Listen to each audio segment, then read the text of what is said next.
So nahuman naman mag-harvest guys. So karon amo nang ibaligi among pechay, pero before that kailangan namo siya timbangon kung pila ba ka kilo nga pechay among na-harvest sa among garden. So before na mi nag-harvest guys is niadto pa kami merkado nangutan na mig tagpila ang presyo sa kuan pechay ay mi nag-harvest kay para inigbaligyan namo nami basihan kung pila ka kilo among pechay, tagpila ang kilo sa among pechay. So according sa taga merkado guys, ang kilo daw sa ilang pechay dadto is tag 100. Pero ang amo we decided nga ibaligyan namo siya tag 90 pesos per kilo. So ayan guys, naghinahinay nagtimbang akong kauban sa among na-harvest nga pechay. Manifesting nga maabot sa isa ka kilo kapin guys or more, pero I don't know kung pila gid ka kilo, pero uban nimi guys, let's timbang na among pechay.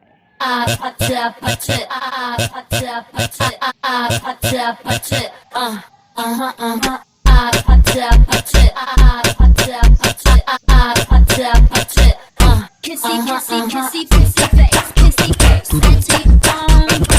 I'm trying to kiss your lips for real.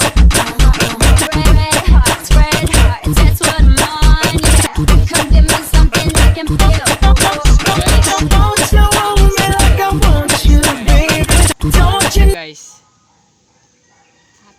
910 grams ragyod guys. Wala na siya nag isa ka kilo. Guys, so banimin ninyo mamaligyan na taog pechay. Let's go.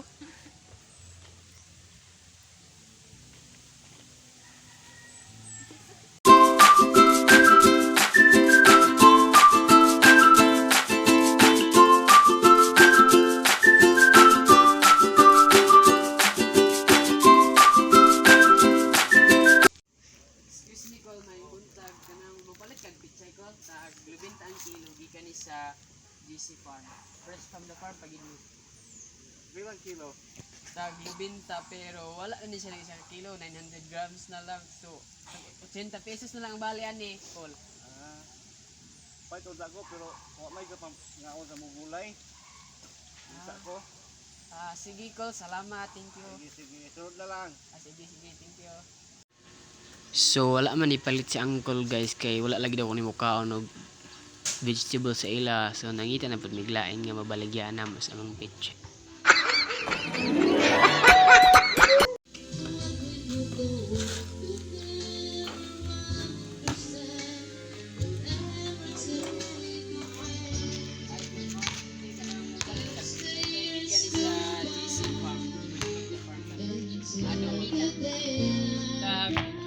Binta ang kilo pero basically wala na ni siya na isa. Wala ni siya 100 grams. Sige.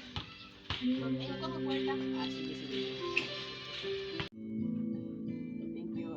Apa sa ipasulian tiya kay wala ni sa balik mo na mo sa plate. Siya diyang nag-pledge ang pechay guys, gi-pledge niya 80 pesos. So it means ang halin na mo sa ang pechay is 80 pesos. Thank you, te, and God bless you always. Audio Jungle.